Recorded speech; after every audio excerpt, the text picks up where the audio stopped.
Yeah, I am making you present.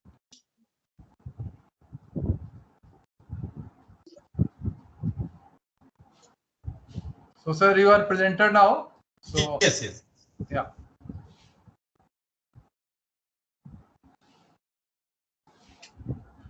So if there is any question, then participants are requested to raise their hands. So one hand has been raised by Ravi Ranjan or Manju. So let us take this.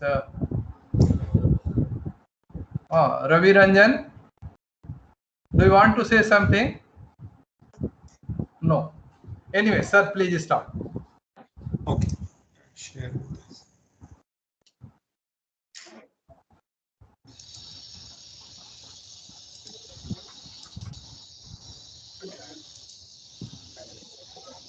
So you all can see, right? My.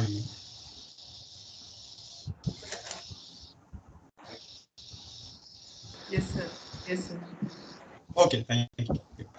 I would like to thank Dr. Pandey for inviting me to speak some of the aspirants, particularly for the, I think, energy storage. That is all of your interest. And also, I would like to thank some of the AICT personnel who sponsored this project. Very good idea because there are very two things. One is energy generation and storage, two important things, which I will explain in time in a few minutes. So what I want to hello, what I want to say is please stop whenever you have a question. So make sure that this is going to be a, this is I would like to be a dialogue, not the monologue. So just I keep on speaking because I need to speak more than 1 hour. So please stop me wherever you would like to. So the question which I'm asking here is a complete energy transition. So which I believed more than 20 years before I realized that we need to have a new type of energy sources. So that's why I started my a master's program from Jadavpur on energy science and technology, of course, referring to the renewable energy. So make sure that we'll make something out of it, and it seems it's going to be practical and should meet the the cost. Basically, that is the ultimate end user. Make sure that the grid parity, what people talk about, whatever the new sources we are talking. So then comes the storage part, right? So that also should, because of this intermittence in the renewable energy sources. So this storage is a very important if you talk any other non-conventional sources. So that maybe future you learn from the coming days. But I will just concentrate on renewable energy source and what are the issues with that and why we need storage for that. Okay, so this is all the global problem. Now, if you see that the top 10 problems in the world, it is definitely listed. It comes in 5, like the energy, right? The energy and the environment, right? So when IC engine, internal combustion engine, found, it was a lot of excitement, and so then we realized that it is giving a lot of emission, and then there was industrialization. Then okay, so much I know that we are getting jobs, and but then after we realized that something going wrong in this direction. So then in between this economy came, right? So the energy and environment. So this figure clearly shows that basically whoever is using good energy resources, right, they are basically called developed nations. So that is the bottom line. So that means the energy, environment, balancing, and you need to achieve the economy. So now that is the present trend. So you might be seeing that some of the big industrial countries are pressurizing even India and China to reduce your emissions. You develop it, but by taking care of the environment. So in that context, so I think that's where we are in the mid. Uh, how to have the energy without affecting environment, that's called the sustainable development. By having the economy means ultimately you need to produce more and generate jobs and meet the demand of people, which is like, like anything. So that's what this sustainable development goals you might be right by addressing this population crowd and the industrialization. So how to develop it? So it's a big challenge now. So I don't want to go into detail, but this is what we experienced it. Yes, we humans want to develop by taking care of the environment around, which are not very, like intelligent system. But yeah, they are part of the system. So now we see that how we are affecting the air and water. These two are the main components to survival of any human being. So this is little bit, when you see these type of pictures, even the nuclear radiation which coming from the Fukushima, the accident it happened, you are all aware of it. The system was designed for the tsunami as well as the earthquake, but on the day the nature struck like that, so the tsunami and the earthquake came together, so they are unable to control the nuclear reaction, so the radiation came out. It was second tragedy for Japan after the nuclear bomb. So at one stage, why I'm showing this figure, because they thought that nuclear energy is one of the option, because it can be low cost compared to the grid, whatever coming from the coal or thermal other based. But then it can be a big damage. It can happen around so this radiation can be a generations effect, which I have seen in Japan. People are still suffering with the cancer and all. So those are the things. Maybe it's good for now moving to the non-type of conventional sources. So in that context, so this schematic shows what is actually happening with some of the emissions, what we call the global, how this temperature is increased because of this potential. Some of the gases, CO2, methane, and can absorb the long wavelength radiation and trap around. And that's what in the industrialization. So recently, last 100 years, we doubled the CO2 emissions, and average temperature is not much, but it is significant. They say now we have a clear targets to reduce or they stay there stable, not to increase further CO2 emissions. So that is the target of some of the countries. That is a Paris Agreement, Kyoto protocols, and there are several things. But apart from this, after the temperature increase due to the radiation trapping by the CO2 and other global warming gases, now you see recently you also might be seeing that glaciers are melting because of the average temperature increase. So that can lead to the floods and low-lying areas and some other problems. So we realized it. Yes, so ice is melting, and that can create a problem. And some other reasons also people are explaining to that. And this may be at least we can think of this is the Bhutan. In the world, they first time adopted, there is an index called Grass National Happiness, GNH. Of course, it is designed by the, designed and defined by the American University. We all call GDP, Grass Development, Product, GDP. So that is our progress based on. But then these people realized that what is the limit of this development and technology? So it is ultimately the happiness. So this is the country that adopted this type of formula to estimate their annual thing and being carbon negative. So that means they don't produce much CO2 compared to what it is actually, generating around this in their country. So now, unfortunately, this is the country sandwiched between China and India. So we know that we are emitting too much, but their glaciers are melting. So that way, see, now we want to develop, but how to take care of these border countries, where they have a agenda, they have a different way of progressing, but now the problem is very much interlinked. So in that context, right, now it is an ethical question, right? We need to have an energy transition, and because that has a limitation, so that's why we want to go for the some of the good smaller size, bigger size storage options to meet the demand by minimizing this burning coal and oil. So I should quote a few, maybe like it, so that the environmentalist, what they think is, they think that there is nothing like GDP. It is basically stealing of the future and selling it in present and calling something like progress, right? So the question I also sometimes feel, what are we going to have for our grandchildren?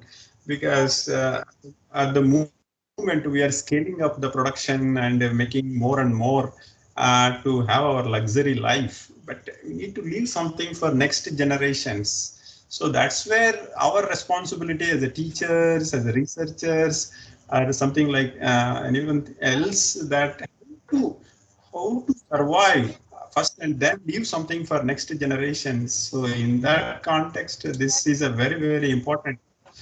We are at the crossroads to do something, opt for non-conventional modes of generation. And so the second quote also very interesting. So it tells how intelligent we are. So it seems like at the end of the day, if you are earth warming, so global warming, and also basically we are not doing our job. So that means you see that if all humans disappear from the earth within 50 years, all forms of life would flourish.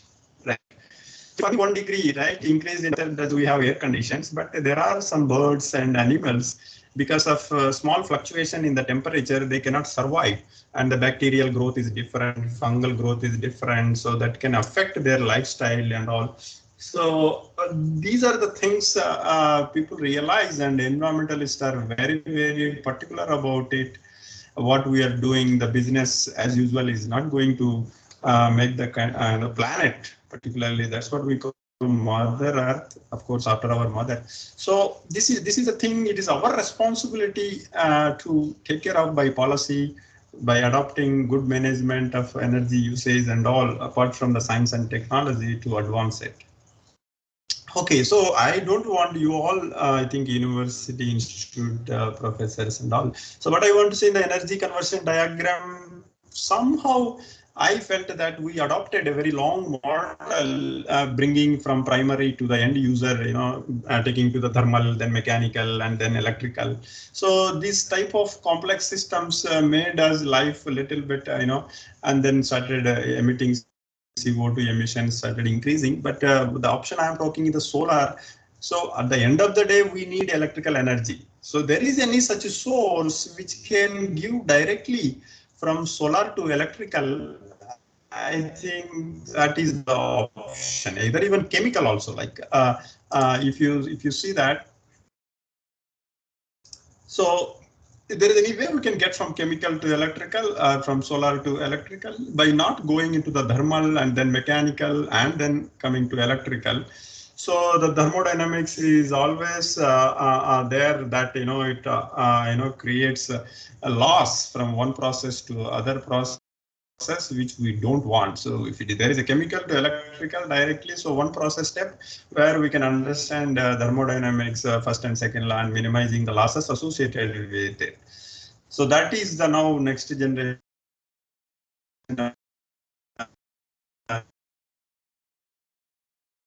thinking.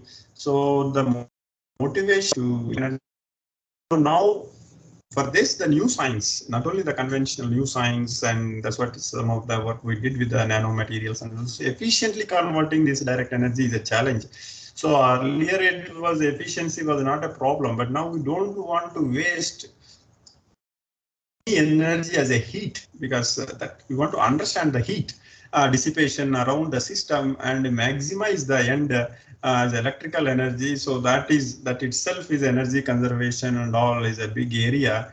Some of the departments are now focusing on. Earlier it was a dissipation of heat and efficiencies are very low, but we want to maximize now, earlier 30% to now bring to 70-80%, so that even the resources utilization can be minimized. So that is the bottom line. So earlier there was a coal, we can burn it, but that is not the way. So I have a car, I can go around, but that is not. So now we have to drive carefully. Even I have a petrol to buy it, but that is not the. So that is the thing I would like to emphasize here, where the conventional sources went wrong. And he's the German scientist initially proposed 1894. He pointed out that, okay, so why you want burned, so without combustion, basically burning the coal or petrol. So there is a way to get the electrons from chemical, so that electrochemical we call. So wherever there are electrons associated from the chemical reaction, it's an electrochemical reaction. He suggested this. That's what these are basically based on fuel cell concept. Some of you aware of it, that a fuel cell can convert chemical energy directly into electrical energy. Do you to understand that? But 1894, during that time, this internal combustion engines and the other, engines based on that chemical energy to generate the heat, and then after that thrust and all. But we didn't adopt it. Now we are going back to his idea of, German Oswald, that yes, now we should not do that.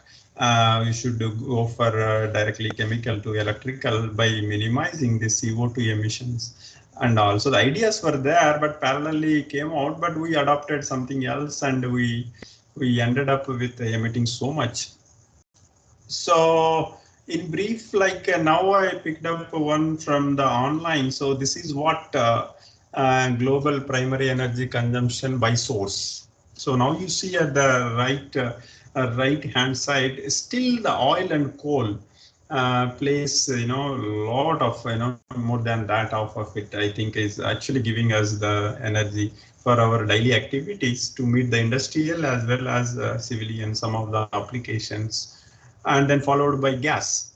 So it is 2019, maybe small changes. So now where are we for this? I'm talking, as I mentioned, energy transition. So energy transition on the top line. So now we have to increase the percentage of this. So basically the solar and the wind, people identified. Of course, hydropower is there. So in that small and bigger size hydropower. So in this solar, yes, so the source available, you all know that it is a basically daytime activity. So when the night comes, yes, so there is the storage requirement. And fortunately, the illumination across the planet. So you all know that this sometimes the politics based on oil and natural gas, because this is an uneven distribution around the planet, right?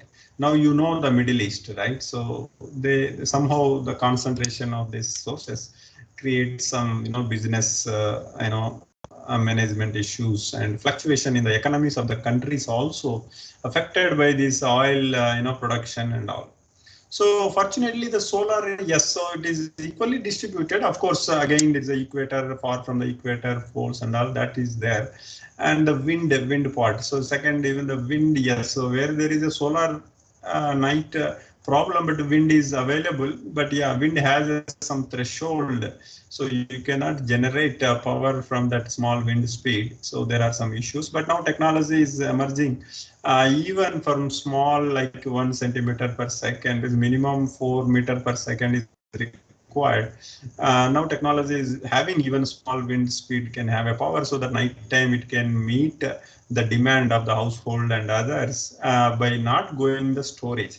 Because the storage is now, I will explain to you, is a relatively expensive side compared to the production of the non-conventional sources from the solar or wind. So now this is the portion now we want to bring it out. Even if you don't bring it out naturally, they predict that oil and coal.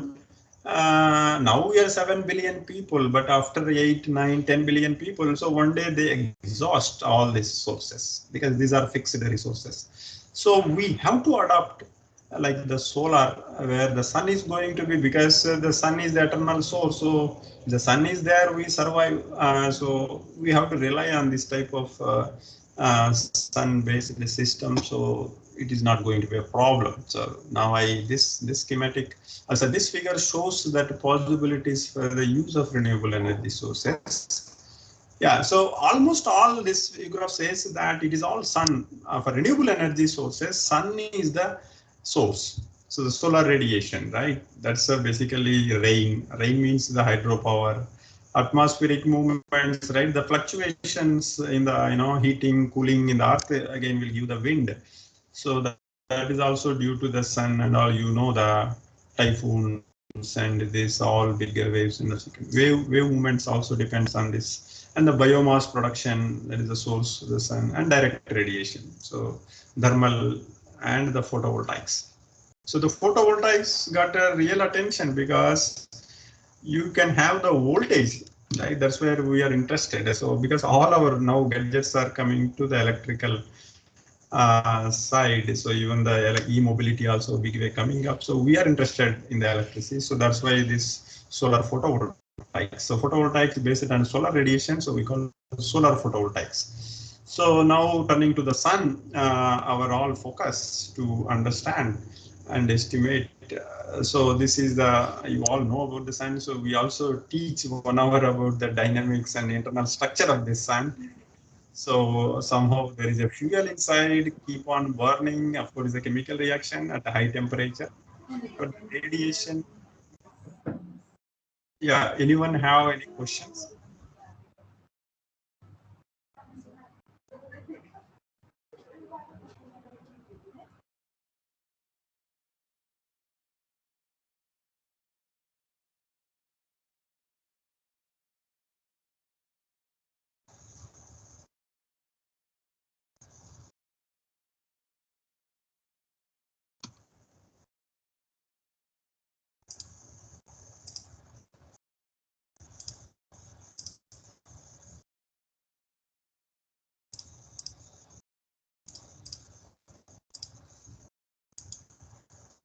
Okay, so if you don't have any questions, I will continue. I thought there are some questions. So this is the sun, and which is keep on emitting the radiation. So we want to exploit this radiation. So it is a direct heating or converting into electrical energy. So there are two different mechanisms. And why solar energy? Now you see that the energy, actually kilowatt hour per unit area in a day, when you plot it, this graph, so and then connecting to the countries, America, China, India, Brazil, and Australia, basically these are the major sources of CO2 emissions. And fortunately, some of the countries are close to the this region where the intensity is very high. So that means you can adopt this solar radiation which is coming from the sun to further domestic industrial purpose. And there is also estimation, clear estimation, that 1 hour sunshine is good enough for meeting the demand of a planet, entire Earth, for 1 year. So that much is the energy which is coming and falling on this. So in that way, so we no need to bother about, but only thing at the moment it is expensive, but we have to find the way out to utilize for 24 hours. So this is a very good sign that this much energy is coming from the sun. Okay, so now what is that present renewable energy in the world?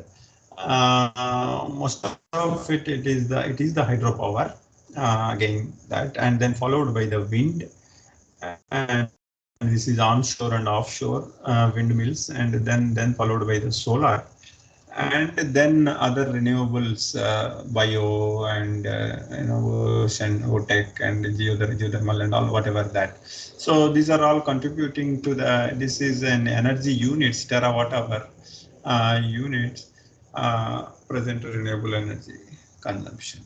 Okay. So now I would like to just you all aware of it, but I just put together all this solar energy and solar cells. So why solar energy? So as I mentioned that it is distributed across the globe planet. So essentially it is free. So it is no one patented that, if you want to use this, you want to, pay for something. So that's the free. But yes, free in the diluted form. Like maybe someone can ask, if I burn 1 kg oil or coal, I get this much energy. But this energy we have to convert into cleverly the diluted form. So essentially unlimited and not localized. And the solar cells. So that is the topic I will discuss and how it will be converted. So as I mentioned, the bottom line of any new energy sources which we look for is to look into the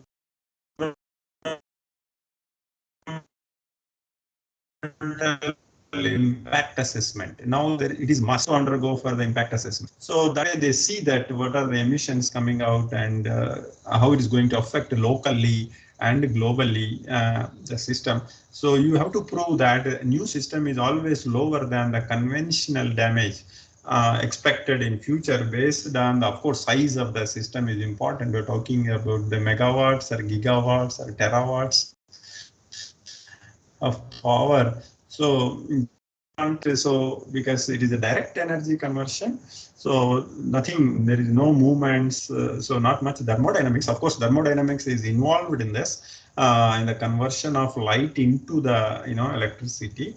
It also plays it, but wherever you are able to avoid the mechanical movement, I think there you can minimize the thermodynamic losses, and also the heat also, the thermodynamics says it is a good form of waste, a lot of dissipation and all. And then, and as I mentioned that even today our economy can be affected by the fluctuations in the Middle East.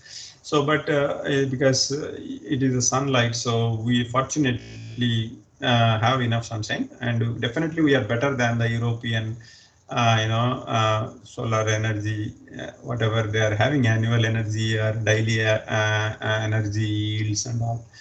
And the pollution, yes or no, greenhouse gases. So this is a big advantage, and noise and transmission losses. So you maybe know it, some of electrical engineers and all, right? We lose 7 to 10% while transmitting. Of that, already we achieve maybe 28-30% out of coal and gas. On top of it, again you lose by transmitting one to another place. So but the solar cells, yes, so standalone, and you can meet the even small community village demand without expecting from bigger transmission lines. And so that advantage is there. So this solar cell, like I would like to say that in life, whoever never saw electricity, they can have in their life, because otherwise taking grid to that particular remote area is a challenging. But yes, so now the solar cell, you can have a standalone system, and they can have a light, and they can increase their productivity, they can read, kids can read, and avoid some of the health related issues by storing some of the medicines. And also that way it has a very good social uplifting impact and development. So that's where people are now looking for solar cells. By leaving aside, there are some cost associated issues at the moment. Hopefully by increasing the production, I think it will be come down. So I would like to put a few slides, right? So it says that there was an aeroplane, you can Google it. It's called Solar Impulse. So this aeroplane is just based on the heterojunction, which we are working in our IIT Delhi. This is the technology we want to develop it with a very high efficiency solar cells developed by Germans, Swiss scientists. And they incorporated, and this aeroplane went to all over the world. 2 people went in that and want to show that yes, using solar cells you can make aeroplane. And it's supposed to land in IIT, but because of weather conditions, it went to Gujarat, somewhere it landed. and it went around the globe. So of course this is extreme usage of the solar power, and so I want to see nowadays they want to put backpacks and the remote locations for this power. So that is a very good thing. Yeah, ultimately, if I talk to any economist or management, so then just this slide shows you what is the cost of this, right? So then average renewable power generation with reference to the fossil fuel range. So in 2017, but now still maybe now the prices might have come down. Now you see that, particularly if you see the solar PV, where I am interested. So this is actually, USD American dollar per kilowatt hour. If you calculate, of course, these are cents, like I said, 10 cents, 15 cents, 20 cents.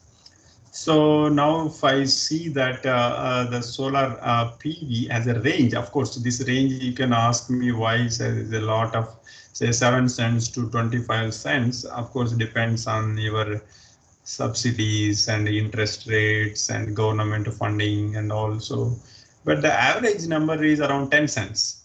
So 10 cents means 7 to 8 rupees. So this is the fossil fuel cost range. So a lot of hard work.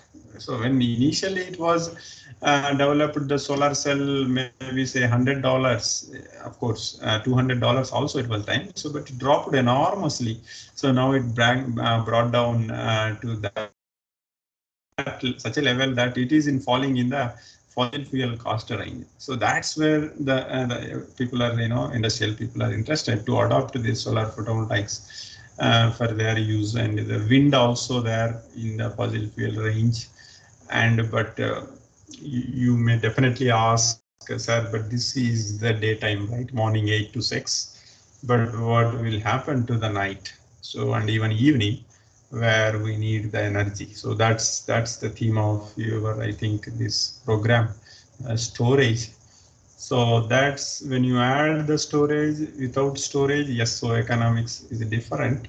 So but yeah, hope for the best new technology can bring even the storage also within this bracket, so that we will have a. So earlier I was mentioning that this is the area is good enough to supply the entire world the solar radiation. This is basically 800 kilometer by 800 kilometer illumination in one of the African countries can supply the entire world meet the electrical demand, electrical energy demand. So that is the calculation. It's called Sahara miracle. Because where the illumination, the energy yield is very high. So if you put in other way, right? So these are the schematics. If someone is interested, I can share it. It's a book called Metin's. So I can send an email to Dr. Pondes. He can pass on to that. This information is available. So if see, this is the annual world energy use at the moment, the bottom square, the white one, and actually this is the annual solar irradiation, the yellow block, the square block, and these are the available resources, the coal, gas, oil, and uranium for the nuclear. So that's the point, right? So we can exploit, and it says that 7,000-fold radiation coming and falling on this, but we have to understand the science and implement the technology to exploit it 24 hours. This is a great challenge is there. But I should mention that Germany is now more than 50% renewable energy source. So they're just telling the world that yes, you can adopt the solar and wind more than 50%. That adaptation basically because there is a political party called Green Party. So they promote this because they are very advanced and they are very concerned about the nature and the environment. So when third party, Green Party came, so the main political parties adopting this slogan, green energy, clean energy. something like that. So we also need to aware, but for us, you understand that it is all survival, right? So we are not talking the clean energy, but we are looking for energy to develop our economy and generate jobs and also. But we have to go to that level. But yes, it's a very good initiative of ours. Also now more than 100 gigawatts. Our Prime Minister committed, and even maybe announced so that we will also going to be a carbon reduction. We do our contribution by adopting solar. Okay, so this is a house ultimately will slowly move to the storage side. So some of the issues I will highlight before going to the solar. Now in this, right, so if you go to Germany, every house in Germany will have this type of solar panels on both sides, and they also sell to the grid. They sell and make money out of it. So that is the model they have. You generate and feed into your home. If you don't want, you feed to the grid after the inverter. So that is the business model. So at the end of the day, you can make money out of it by installing solar panels out of it. So the feed-in tariffs and all, I don't understand much, but yeah, the economy is such that they will make money out of it. So that's why every house is going to be the source of power generation in Germany. So for them, this renewable energy is a bit of religion, and they adopted it, and they are really showing the world that you can also do it. So the vision of this photovoltaics is basically in the right. You see that sell by day, buy by night. I was telling. So that's going to be that. So somewhere every householder can be a business case can be made, and you can install more than what you require and sell it to the main grid and make money out of it with the reverse metering structure. So yes, the challenge is, yes, cost reduction that's the one. Maybe you may be reading out of it, and some of our Indian companies also want to go to mass produce so that the cost will come down. This production. Okay. I wish you all are listening. அவர் பேசுறது கேட்கும்ல அல்ல அவர் பேசுறது கேட்கும்ல நல்லா பண்ணிருக்காரு குடிக்கிறதுக்கா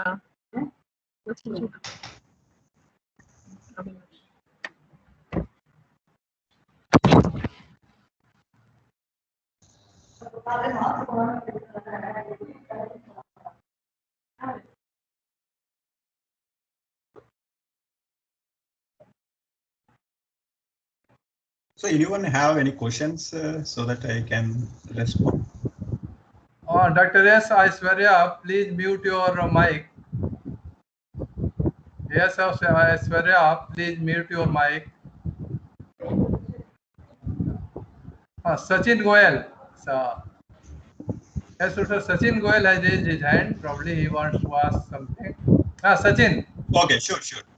Sir, very good afternoon. Thanks for such a wonderful session, sir.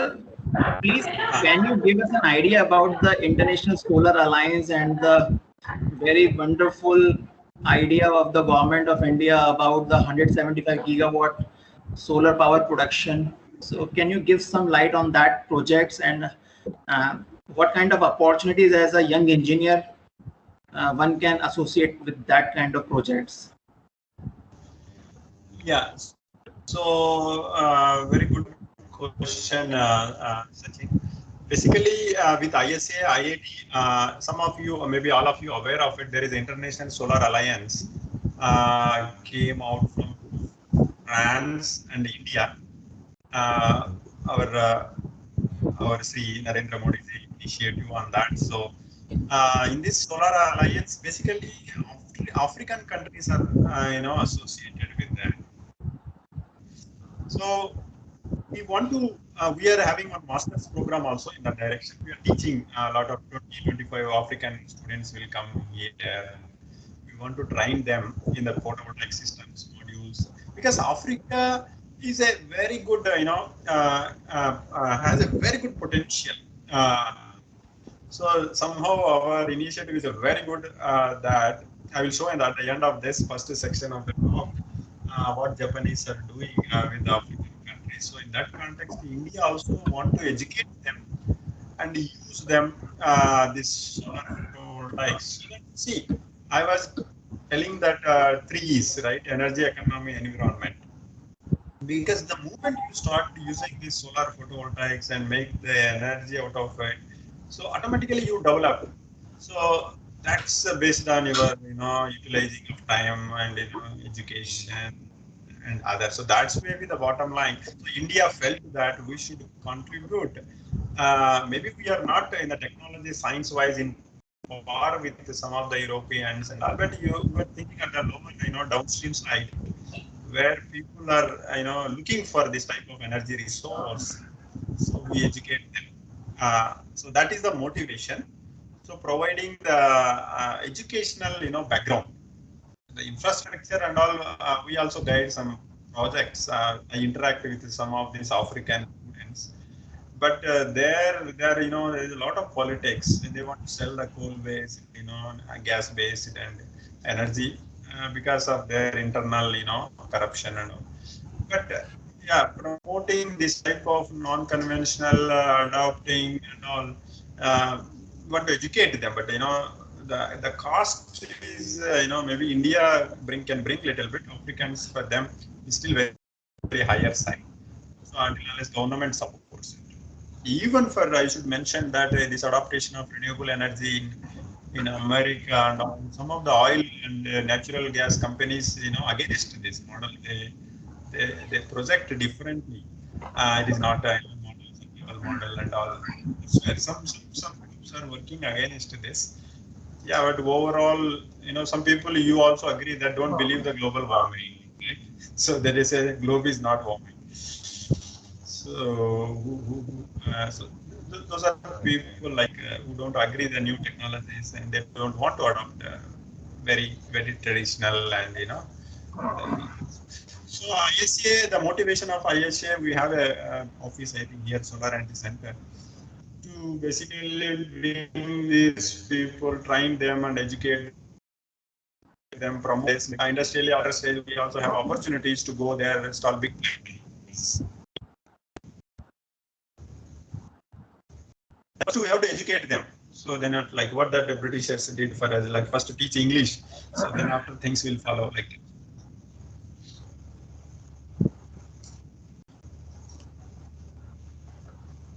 So, okay, Dr. Goel, that you have raised very good question. So over Thank to, you, yeah. Yeah, so if it is okay, I will continue with that. Yeah, you please, because I want to answer most of it. The questions, as I mentioned, it's like if I keep on speaking because it's a virtual mode, right? So in presence, maybe I can see and see the body language. People are following it or not.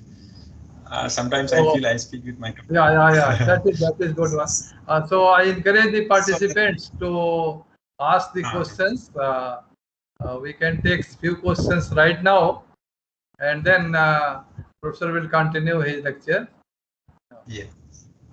Yeah, somewhere I need some feedback. Otherwise, I thought sometime I'm just speaking to computer. Okay. Yeah. Okay. So now coming to this slide, which is basically showing you, right? I take the pointer. See, this is the demand of the electricity. What you see in the very type of a sharp rise from 6 a.m. sorry, and then goes on and then comes back evening and then night and then you go off after 10 o'clock. Okay, so this is Wednesday, Thursday, and Saturday, Sunday. Now you see that some of the offices, the case for office, and Saturday, Sunday, you don't have much. What you see this orange and all brown one, because you don't go to office. So now this is the sunny day, right? So basically the insolation or irradiance picks up from 8 o'clock and reaches the maximum and then goes off. So this is a clear sunny day. But as I have been telling, it is a very intermittent energy resources, because suddenly the clouds come, right? So then you get this type of fluctuations, and the radiation is not continuous, and the intensity drops, and you will have a problem, because the system is designed for something, if at all. But what I want to convey from this view graph is, it is actually matching to some extent the energy demand of a office or say hospital or anything, something else. So at least partially it is matching with the demand. So that is the whole point, because at the maximum, of course, demand it can meet. But this graph again picked up from German conditions, but in Indian context, maybe it is a different, how it is going to be overlapped, and at what time your activities will start. So in this type of conditions, now clearly there is a gap here, how to meet this demand. And particularly cover days, particularly that clouds cover day, then how to meet the, you need clean power, like this is the kilowatt, right? So 200 kilowatt system is designed, you need 200 kilowatt at any point of time, because it's supposed to be larger than what it is required. But this is the capacity, the orange one, it is showing the sunny day has the capacity of 160 kilowatt. And the cloudy day is bad, only few times you have 100 kilowatt. So how to make it 200 kilowatt? So this is where the storage thing will come in. So you need the storage to meet the demand of the any system designed for large, like a big hospital or big office or big small classroom or university, something like that. Okay. So now there are various ways of this. I'll just give a hint. In this, say this is the part, right? The PV generator I am talking about. This is the source, and this is itself in our department. They work on this. This is called power electronics and power systems. You need to understand. Because this is a DC power, it is coming, and it's supposed to be converted into AC, right? You all know, right? Ours are AC based appliances if you are using for the house.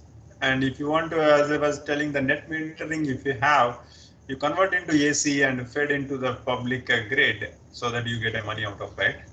And then inverter, right? So, and then this inverter, then the storage, right? This is the topic. You are all going to have for this. So the battery thing. So this is another area of research. This is one area of research, and this is one area of research. So people are all coming together, and this is the DC, right? Some DC will come out, and this is a DC-DC converter where there is some electronics. How to step down or step up.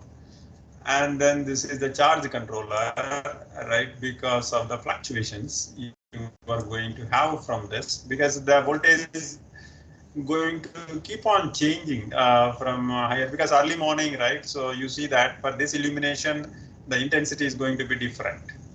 So voltage also going to be different. That I will see how voltage and current is going to change with the illumination intensity.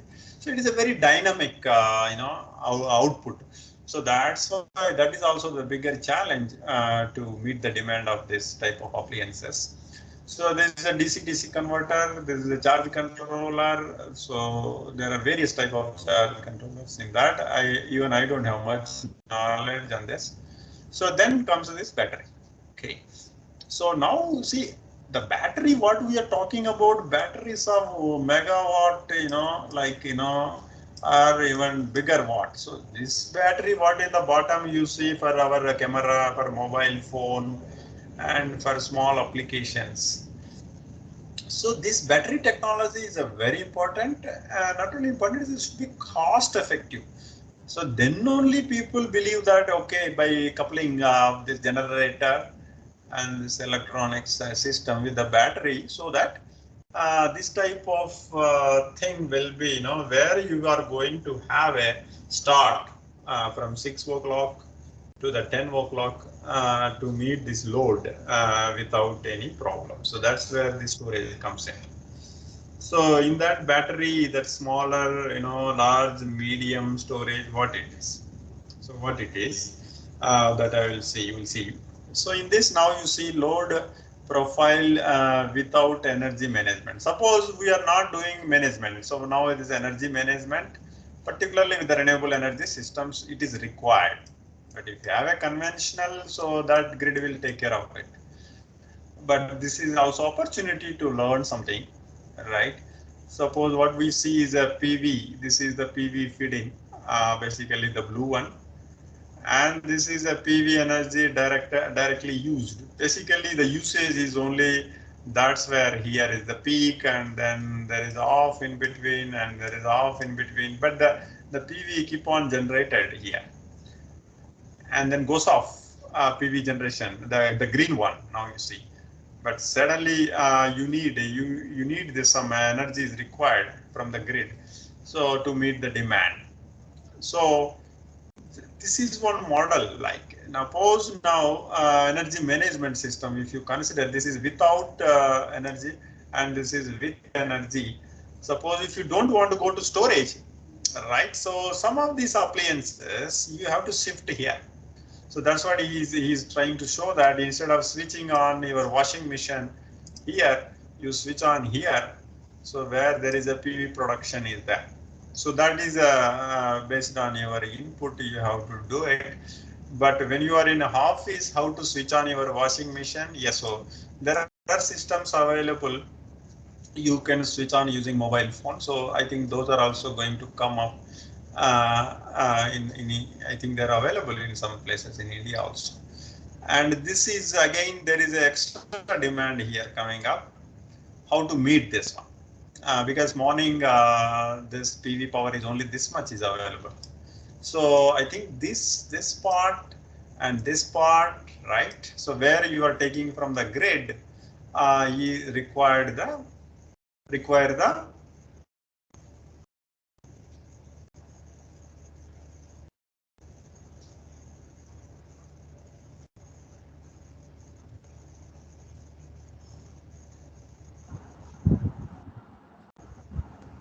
So I'm asking a question. So instead of going to the grid, what we need to do? Suppose we don't have a grid. Yeah. So that's where the storage option comes in. Okay. So now this is where I just want to show you, right, the energy taken from the storage. Right? So this is the arrangement. So this is where the storage extra, which is not utilized, can be stored to meet this demand. So this is what actually happening in the advanced countries to make it a totally independent, grid utilization of solar power. But then comes the storage, right? How much storage you want? You see, still there is someone has to take from the grid. So even this can be made from the storage, but your storage capacity should be very high. So that's why if you want to have that, you need to spend more money for this one. So even for this is where directly, if it is not required, you can store in the battery.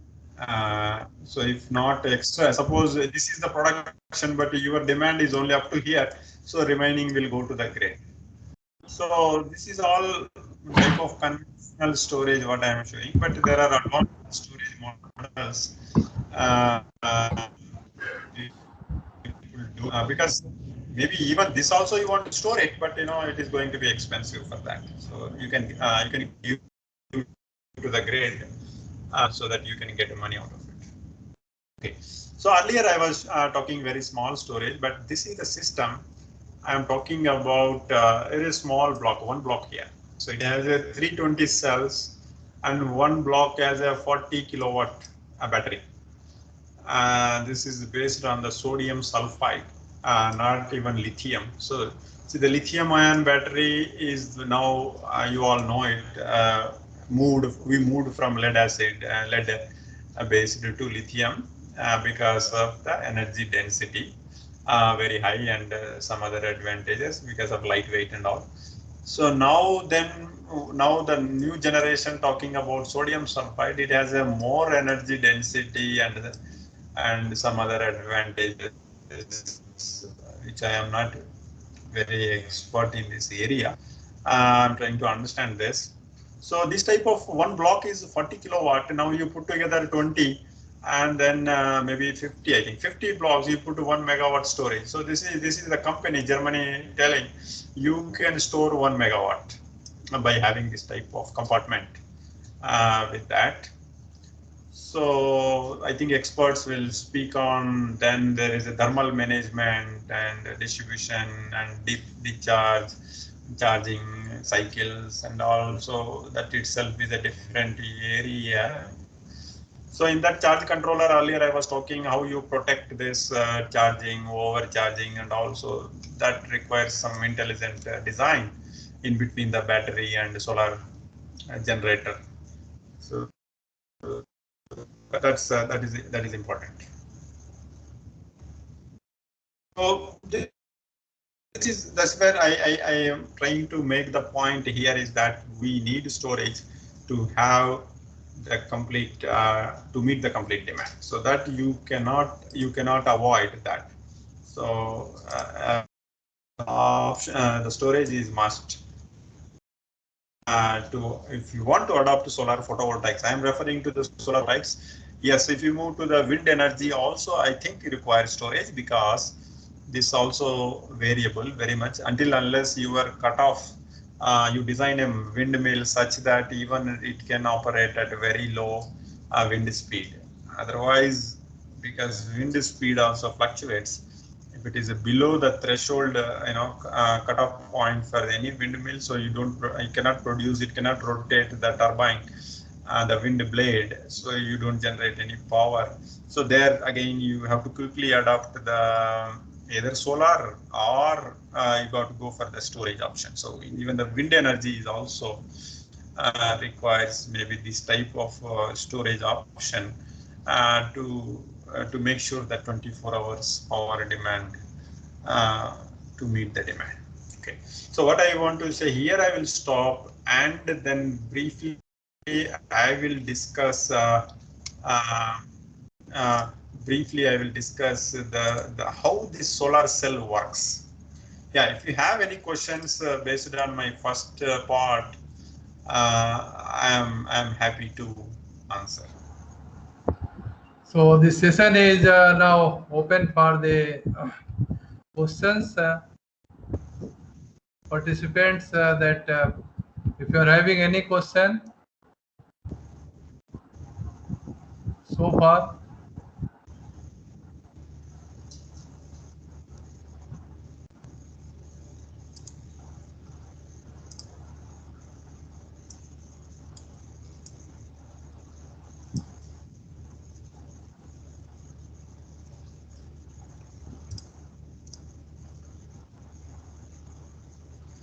So I wish, I think all of them are listening. I think more than 50, at least 10%, not 10%, 5% should respond. At least we hope so. That is For speaker, Dr. Abhishek Gupta. Yeah, please. The question is important. It motivates the speaker. Yeah. Question that will motivate, certainly it is going to motivate the speaker. Yeah. The teacher. Yeah. So, any participants, please? Yeah. Okay, solar cell, it is going to be the burning topic at present. Right. Yeah. So That's what now we are talking 200 gigawatts and all, right? Yeah. We want to maximize it. So at least not in detail, but the participants should have some knowledge on this so that they can participate in any discussion, because all of them are government, I think, colleges and universities. So maybe at any point of time they can ask your feedback or suggestion. Yeah. So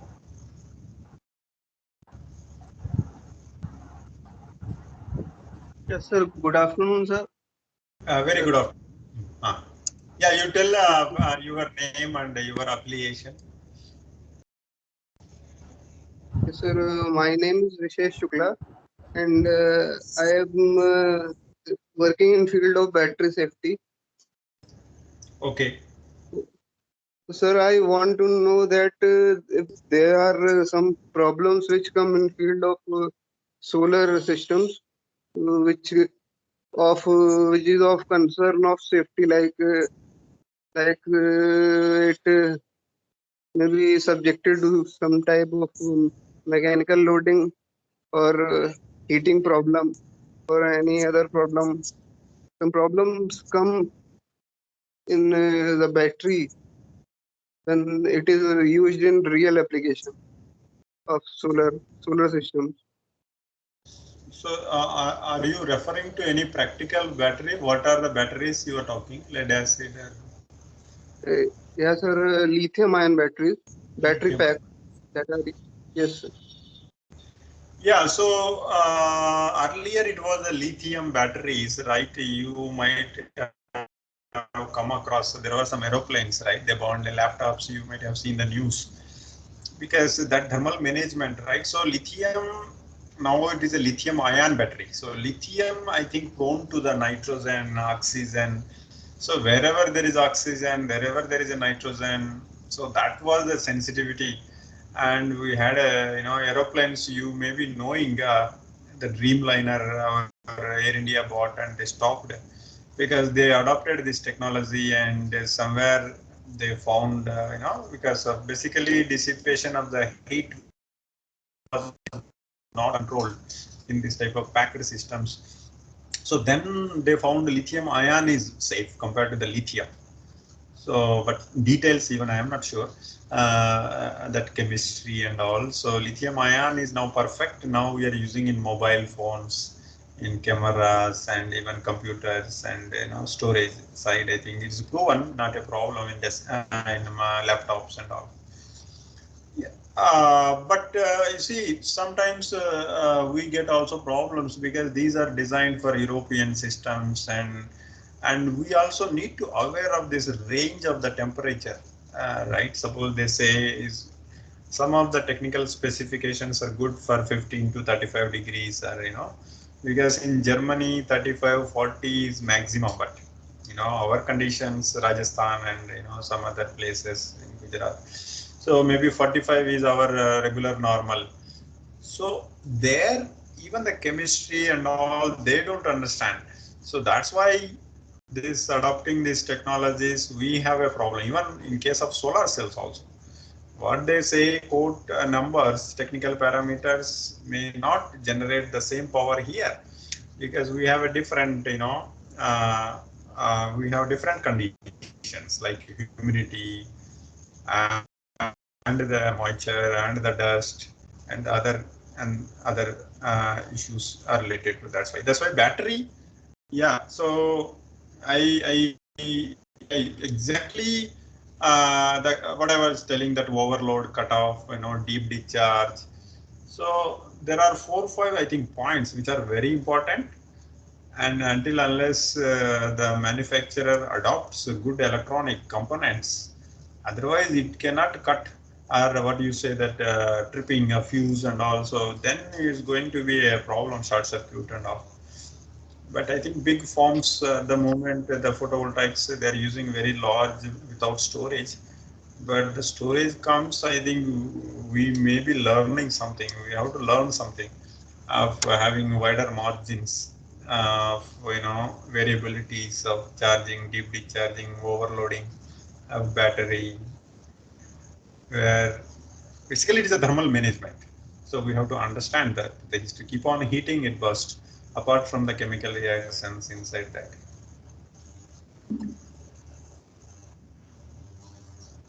Okay, thank you, sir. Thank you, sir.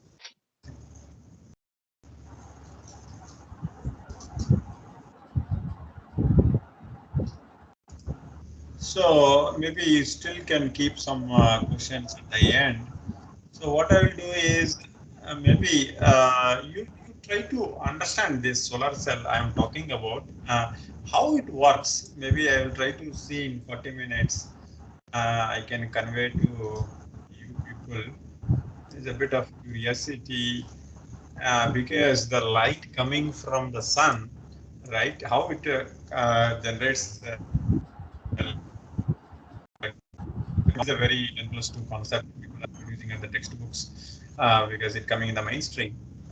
So what are the losses associated? Basically, the electrical losses and optical losses. अरे awareness क्या हुआ भाई नहीं बुलाने की नहीं जरूरत है वैसे तमाम अपना चाहिए So now, basically, solar cell is an electronic इतना है ना device. सामान और सभी किसी न किसी को इशू होना चाहिए जी सर हाँ It is an electronic device, and as a simple PN junction that I will show it.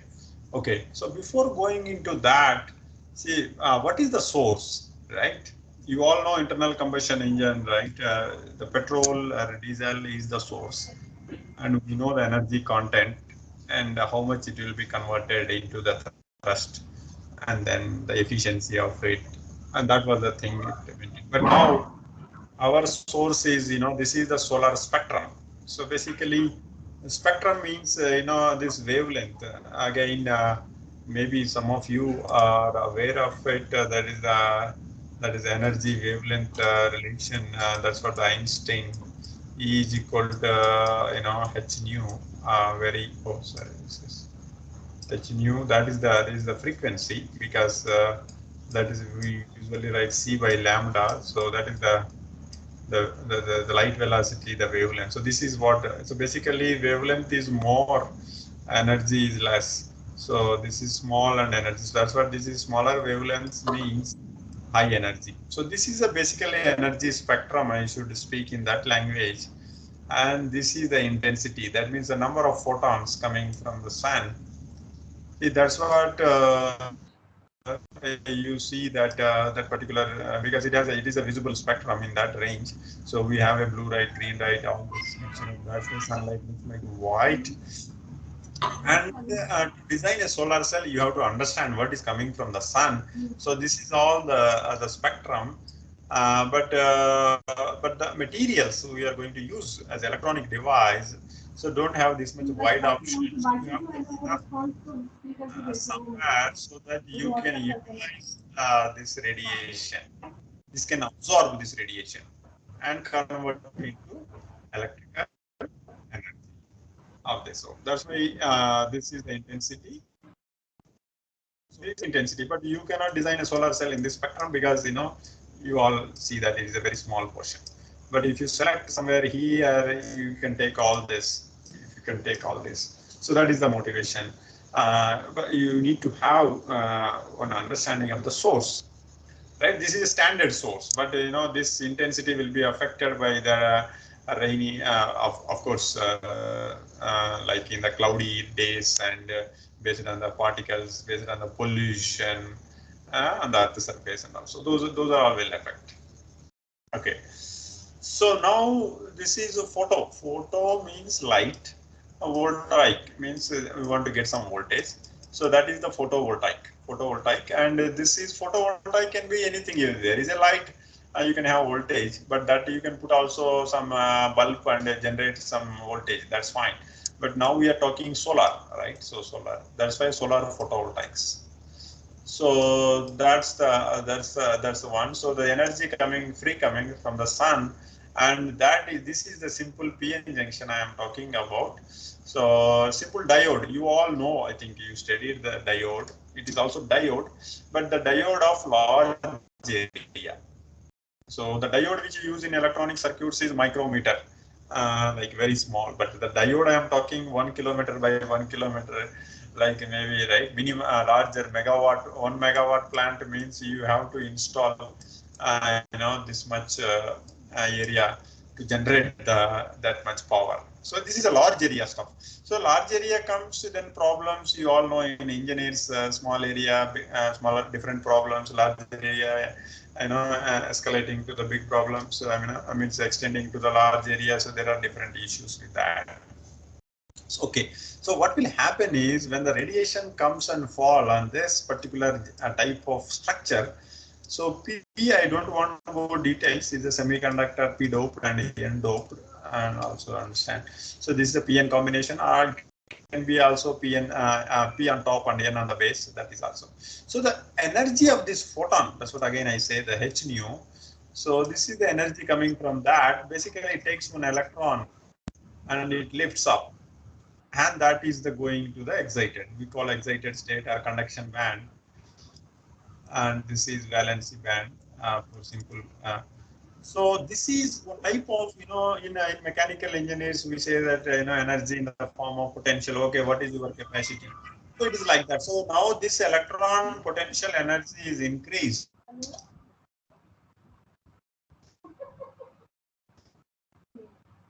Photon energy, which is coming from the sun. Suppose energy is less than this band gap. So in semiconductors, we have a term band gap. So it will not pump the electron from here to here.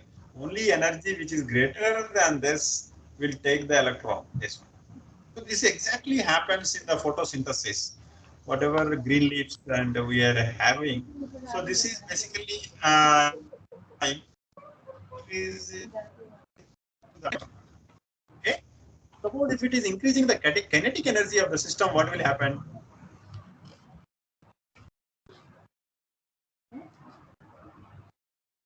So that's what you see in the solar thermal, where you can heat the water. Solar thermal heat is also there, where that energy is converted into kinetic energy. But this is a potential energy. So now this is a typical solar cell. So this is a PN junction, and this is a metal contact, because ultimately metal is required to contact, to collect these electrons, and they take it, and there is the external, and there is a load here, and it can be anything, and then comes back, and the hole will come here, and they recover. Please. So basically, these electrons will continue in the process and do the job, because we are talking one electron, so that's why they're able to do the job and do whatever the appliances we are talking about. So now the same electrons we are talking megawatts, gigawatts, and all. Now you see 1 gigawatt, terawatts, and all. So that much is a very small device. This is architecture. I don't want to go in details. Very simple solar cell. A lot of videos now you can find in YouTube how solar cell works. So you can go through. If you have questions, I will answer at the end. Okay, but the thing is, like the same way the battery and all losses, we are also solar cell because there are losses. So when I say optical means the light which is coming, it's supposed to absorb, but what will happen because of metal and all, it reflects. Right, you all know, right? Gold, silver, which are the usually people use for metal contacts, but they're shiny because they reflect the light. That's why we like this precious metals, gold, silver, and others, because they reflect because they shine. If they absorb, they become black and they don't. So basically, we want the light should be gone inside, but not the reflect back. So that's why we have to understand the optical losses. Once optically these electrons holes are generated, now you all know electrical engineering, some of it is the electrical stuff. So there is a ohmic and non-ohmic and other losses, because sometimes the carriers also recombine because it has a life. This electron hole lives for a certain time, because we have a life of average 80 years. So, but this electron has a life of say microsecond, nanosecond. So they die. So this is the recombination. So they recombine. The opposite side, you have to understand. So this combination of optical, electrical, that gives the efficiency of a device. That is important, right? So now I was telling people are questioning, okay, solar cells are great. What is the efficiency? Then only make efficiency is more, and then cost will come down. That is the bottom line. So this is another simple electronic diagram. This is a physical structure of it. So how the electrons has to move one direction, and the holes will go, the opposite charge will go other direction. You all know that this will build the potential, right? Electrons are packed one side, holes are packed on side, so there will be a gradient. So then you develop the potential. So that is a built-in potential is a basically your voltage. That is important. First you build the voltage there and then have the current. So this is the movement of electrons comes back and recombine here. So that is the current. So this is short circuit. When you connect it, that is the maximum current.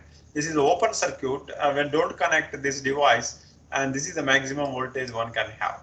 But we operate a device in the maximum power point where there is a maximum current and there is a maximum voltage in this region, because you never operate at open circuit, you never operate short circuit, but there is a load something. So that's what this is the power. That is the maximum power point. So this actually, this keep on changing with the illumination. So morning it will have something, afternoon it will have something, and at night you will, evening you will have something.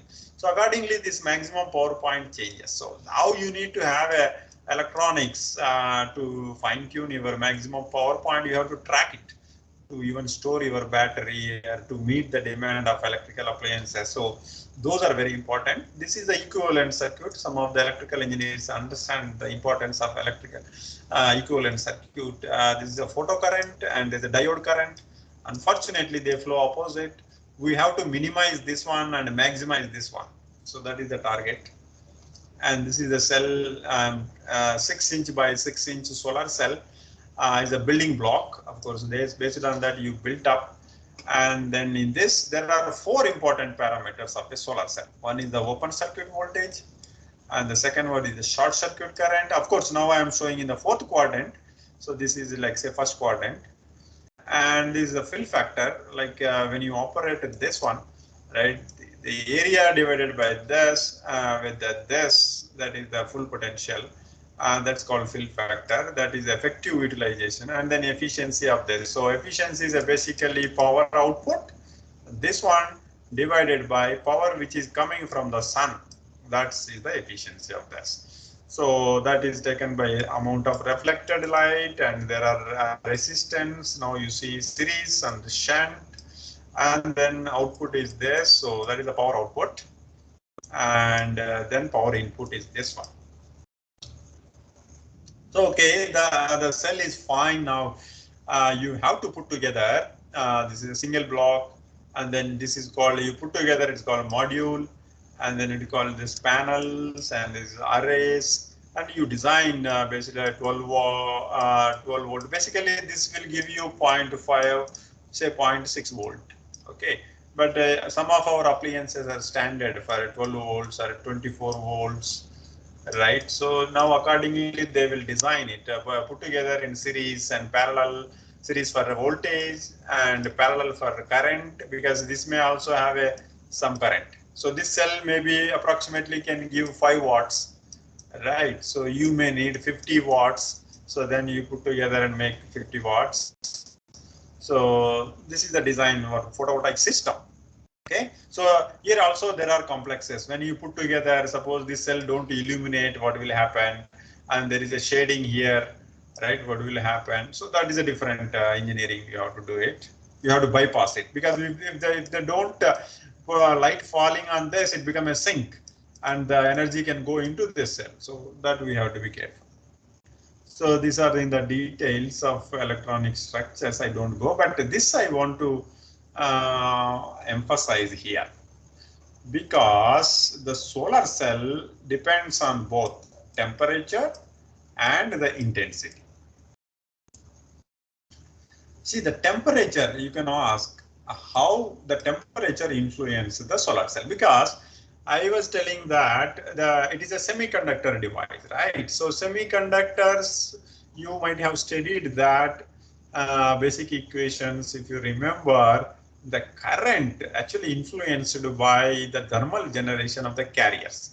So that affects the voltage. I don't go into the details of this, but there is a relation here. I just want to So this is don't bother about this. So this is an open circuit voltage. So a little bit of mathematics here. So this is a charge. There is this is the current. So there is a logarithmic dependence. So this actually influences the VOC. So those are all in details discussion. Don't worry. So basically now I want to highlight that at 25 degrees now you see the blue. It has this particular voltage. Okay. The moment it goes to 45 degrees. It is less than 600 millivolt, the millivolt. So this is a volt, right? Basically. So then it is a 60 degrees. Basically, it becomes 550 millivolt. So it is decreasing with the increasing temperature. It is decreasing. So why I am emphasizing here? Because you have to optimize the system because because 25 degrees you design a system, it is not going to work because the solar cell is under 60 degrees. And then you have to consider this voltage loss in that one. So why that is decreased? It is it's a class itself. So you need to understand this relation. So that is the I naught I was telling that there is called saturation current in the diode, which affects, which is it depends on internal parameter of the structure. So it is basically logarithmically inversely dependent. So it increases, it decreases. That is the idea. So that you need to understand that, and the intensity easy. Anyone can guess it, very trivial, because you see illumination we usually measure watt per meter square. So this you may consider the morning condition, and this you consider maybe 11 o'clock, and this is the say afternoon, full sun on your head. So you will have 1,000 watt per meter square, then you can get a more current. So this is 1 ampere. Ampere.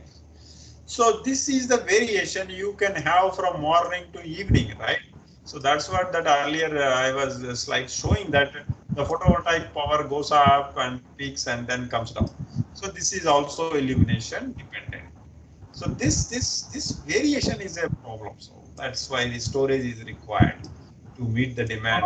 So sir, here that is very interesting to see that in the left graph, you have shown that it is going to 0.6 or so, but here on the right hand side, it is going to 0.5 only. So all the currents that is going to meet together here. It's an intensity. Even this maybe I am talking full sunny day.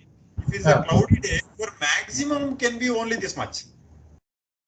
Right, so there are clouds moving on top of panels. So if it is maximum in Germany can be only this much, 200. This is only for the clear sky. Morning this and middle of the day this and peak 12 to 1 o'clock maybe this. So this is the intensity dependent. So that's why we need to design a system to meet this type of fluctuations. And the temperature comes and because the solar cells basically packed inside it. Suppose see in this panel ambient may be 45 degrees, okay, but these are encapsulated in the glass, and there is a polymer thing because you have to protect from the environment. So once you pack it, so inside cell temperature can be 70 degrees, right? Because thermal radiation is trapped inside, it increases the temperature. Yeah. Ambient may be 45, but the cell temperature is 70 degrees. So that is another problem here. So similarly, battery also the same thing. So inside packing, the temperature is different. So that's why this temperature comes from temperature with the temperature and the intensity. You have to take care of these two variables to design a system. So these are all, I don't go in detail. So I'll just quickly come to the technology. Okay. So there are variable like now you see first generation, second generation, or even mobile technology communication. So everywhere now there are 2G, 3G, 4G like that. So here also there are generation of technology. This is a very first generation, like 1954 in the Bell Labs. First time they found solar cell of 6%. Okay, silicon. It is a silicon based, and that time 1 peak watt was $200. Okay, so only satellites, they use this type of solar cell. Now we are talking about $0.1. That means 10 cents. So you see, it started from 54, now coming to 2020, right? So it took almost more than 60 years to bring this cost to here. Then this is alternative, second generation. So basically thin solar cells. The thin means compared to this one, it is thin, so the cost can come down. And these are based on new type of models like dye and organic solar cell, where you want to paint like coat like a paint and make a solar cell out of it, and other nanoscience things where you can use this. And briefly I want to show you, see, the day we realized that there are problems with the conventional sources, now people are started researching, and the efficiency, this is basically efficiency going up. Now you see there are cells which have 46%. But these are all like they use in satellites and communications and all. But where we are doing is in this range. So we want to use for civil applications with the proper the cost comparing to the grid related electricity now touching 25 26. So I was telling the first solar cell was 6%, right? Now it is 26%. So it is a lot of improvement, tremendous progress is made, and I know it is going to be practical, and we are going to have everywhere in buildings and backpacks, and it will be quoted and generated power. Your mobile charging and all can happen easily. And I want to say that this graph, it is a silicon. In the out of 100%, the silicon contributes the most. So this is the one. So 95% is the silicon technology. Wherever you see, those are all silicon. There is one material that I did my PhD. So this is, people are trying to do it, but the problem is there is a cadmium. Cadmium is there. There is a carcinogenic and tellurium. So that's why people are afraid to adopt this type of technologies, because silicon, silicon comes from the sand. So that is the source. So that's why, it is environmental friendly. There is a sand, but sand of good quality. So that's why it is picking up. Otherwise, it is going to be expensive. And this is the process flow. You get the sand and make the silicon and make the bar and cut it and make the cell and put together, and the system is called finally system integration. So here you need the storage and all to make it complete. So this is another way of doing it. And cheap technologies like you car painting and all, they do spray. So like that they thought that can we spray and make a solar cell out of it? It's going to be very cheap. So people are exploring this type of options, and there's a roll, like the roll, polymer comes and you coat one P and coat N metal contact, and then rolls, and then make this type of flexible, so that people in hilly stations and particularly defense applications where they cannot carry the bulky solar cells, they want very lightweight and fold and keep in their cars or trucks, so that wherever they want to charge their mobile systems, automatic weapon systems and all. So this is flexibility can change the applications drastically. Even we can fold it and use wherever we go. We can charge our mobile phones and all. So this is dye sensitive. I was telling it is brought up based on photosynthesis. So photosynthesis also like that, don't heat the leaf. Basically, it converts the solar energy into potential, and that energy travels to the reaction center where CO2 and H2O reacts and get the carbohydrate and release oxygen. So this type of models, because here efficiency is very low, means 0.01% of light energy converted into this, that photosynthesis, glucose.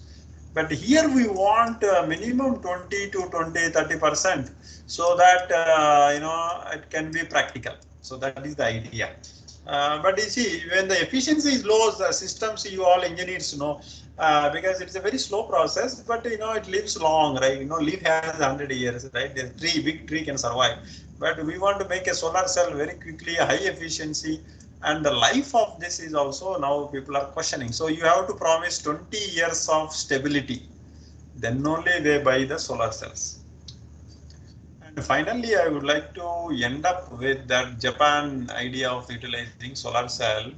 Basically, in one of the Sahara miracle I was telling, they want to take the sand and produce solar cells and transfer to the Japan when there is a sun. Suppose because in Africa is a day and Japan it may be night, and using superconducting cables where the loss is a minimal. So they want to meet this. So by looking at Japanese, now German, even Europeans are exploring, because you can generate local income also, these African people, because the moment the electricity is there, their agriculture and jobs and all, they also improve their quality of life. So this is a very good model. So one day Sahara may be the source of energy for the entire planet. So that is the idea. Maybe our government will also look into that. So, but this superconducting technology also important to bring the electricity from Africa to some of at least American, European, and Japanese. For us, maybe very expensive technology, this one. But it is a safe technology, they say, compared to the nuclear. So that's the stake. Yeah, I will stop here, and I would like to have some questions. Yeah, now session is open for the questions. All the participants are encouraged should ask the question if you are having any. Yeah.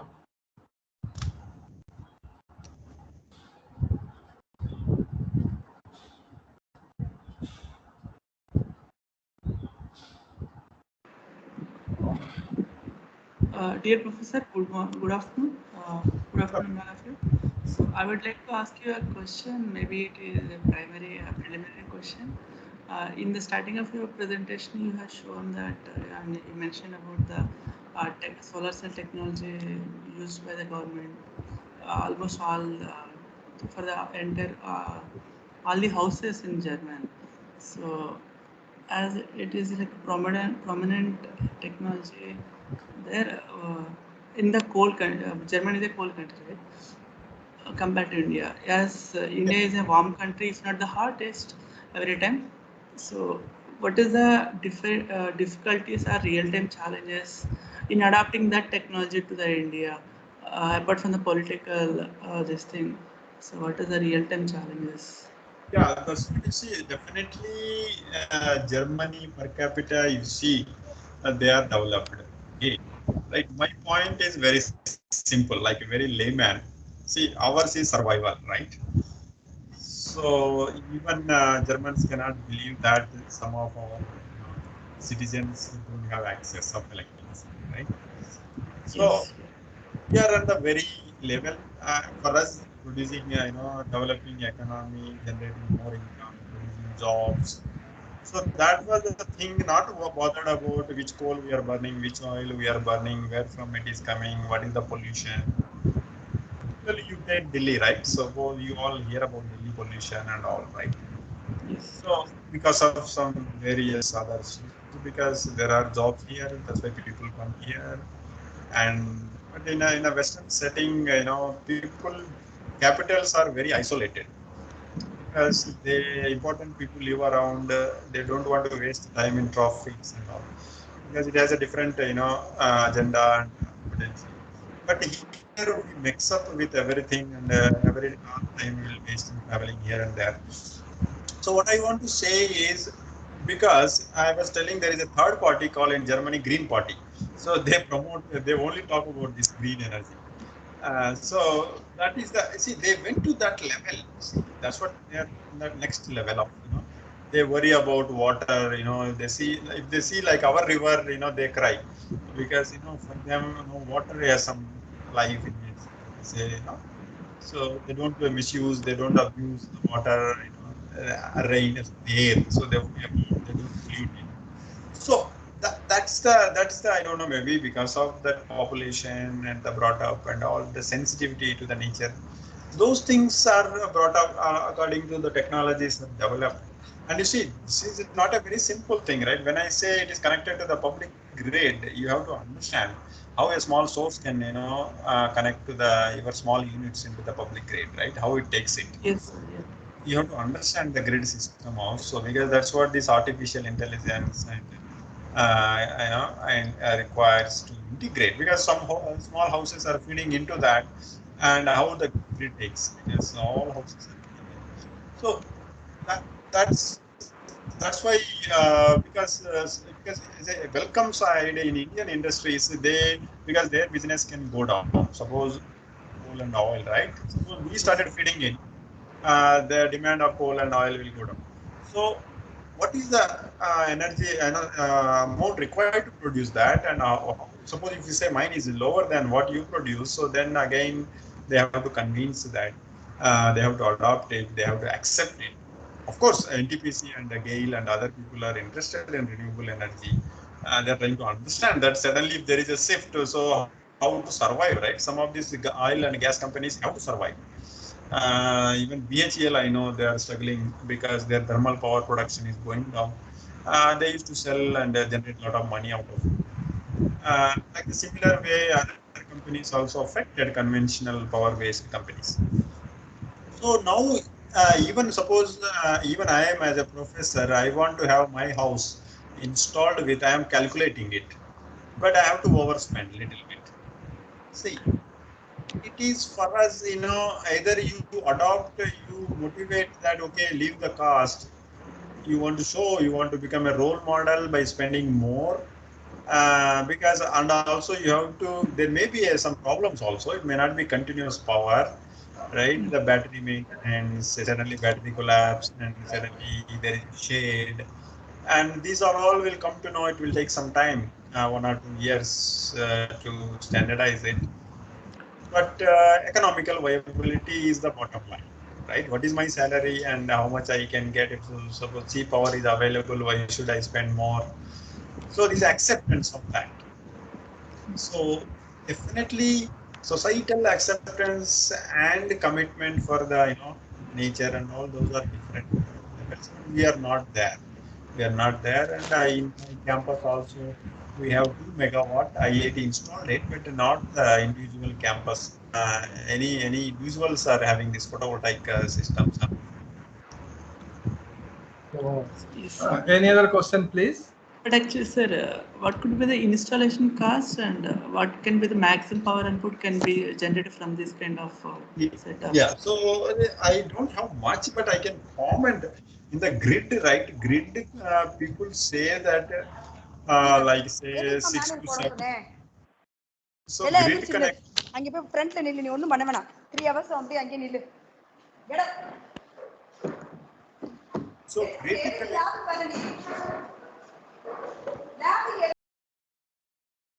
So grid connected thing is different, and see, the cost will come based on your project. Okay, suppose if I say 10 kilowatt, 100 kilowatt, 1 megawatt, 1 gigawatt, right? So basically, if you go for grid connected systems, the price parity come down. It is like 7 to 8, or around that, depends on little bit some technology. The price I sometimes a little bit don't talk about, because you see, maybe technology is different, and how much performance you are guaranteeing. Suppose if I say there is a Japanese technology which gives 25 years with 10% of reduction in the power annual of 0.5%. But there are some technologies very cheap, and maybe life is only 10 to 15 years. So then the price may be 4 rupees like that per unit kilowatt hour. So that variability is there. So one is the magnitude wise, the price will come down. But if the household design, you want to have a very good quality without much degradation to meet your demand. So that is one. So that way the cost spreads from say 5 to maybe 15 rupees or 20 rupees. Then the storage will be, I think, according to the calculation, it can be equal or more than that. Okay, thank you, sir. Any other question, please?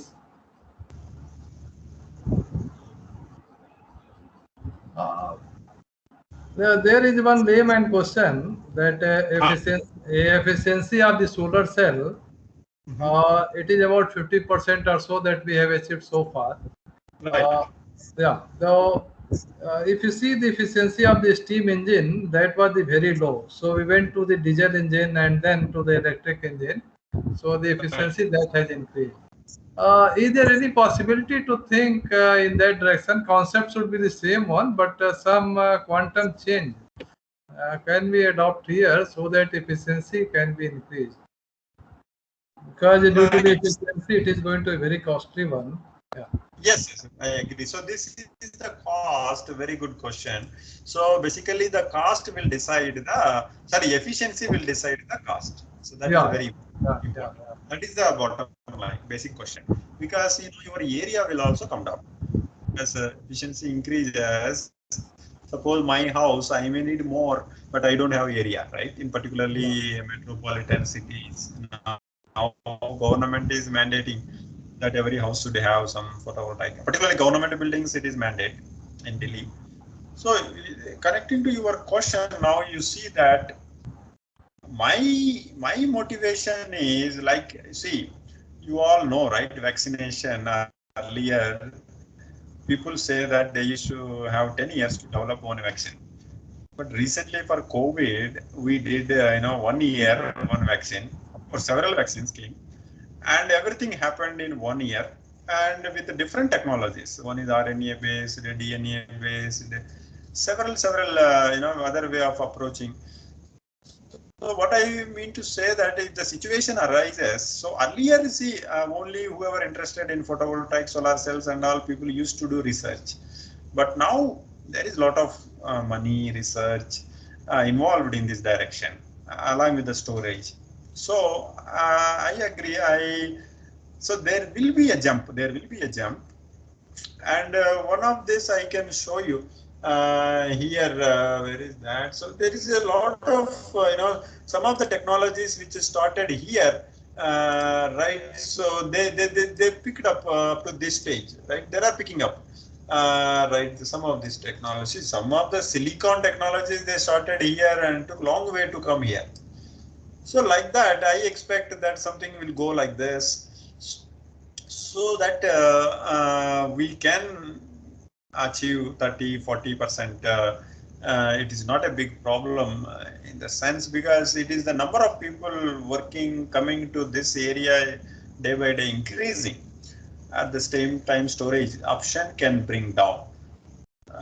Definitely there is a potential, and because I believe it as a scientist that one day the solar and wind can meet the full potential. Based on, of course, some government initial policies also very important to boost this. Then after they can take out the whatever the subsidies and support, and so then system will survive. It is like the mobile, you see, everyone needs mobile, so now coming up, like, so that way if people benefit, believe that this is a better and advantage and all, so automatically supply demand, and I think that takes care of it. And yes, we need some breakthroughs in this direction. So next question is that what is the status of India in production of solar cell? Okay, production of solar cell, right? Yeah. Yeah, so that is a good question. Unfortunately, because of China's aggressive policy, because China took it as a strategically very important 20 years before, and they invested and they taken over the markets of even not only India, even Germany.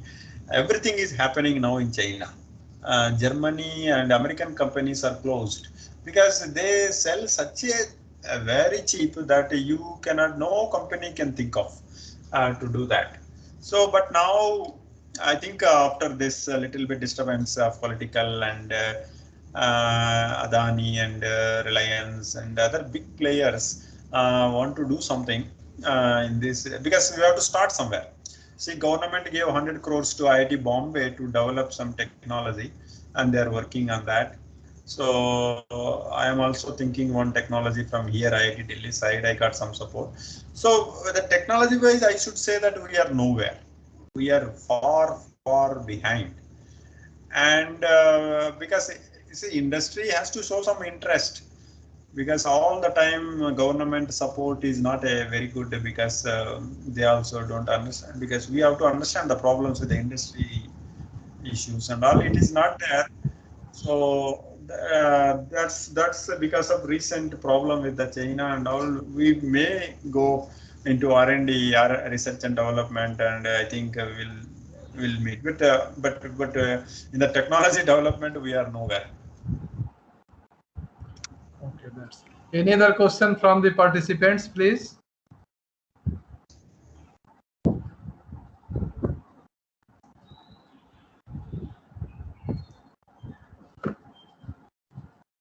So there is no further question. Then let us thank the speaker for the very good derivation, very good this presentation.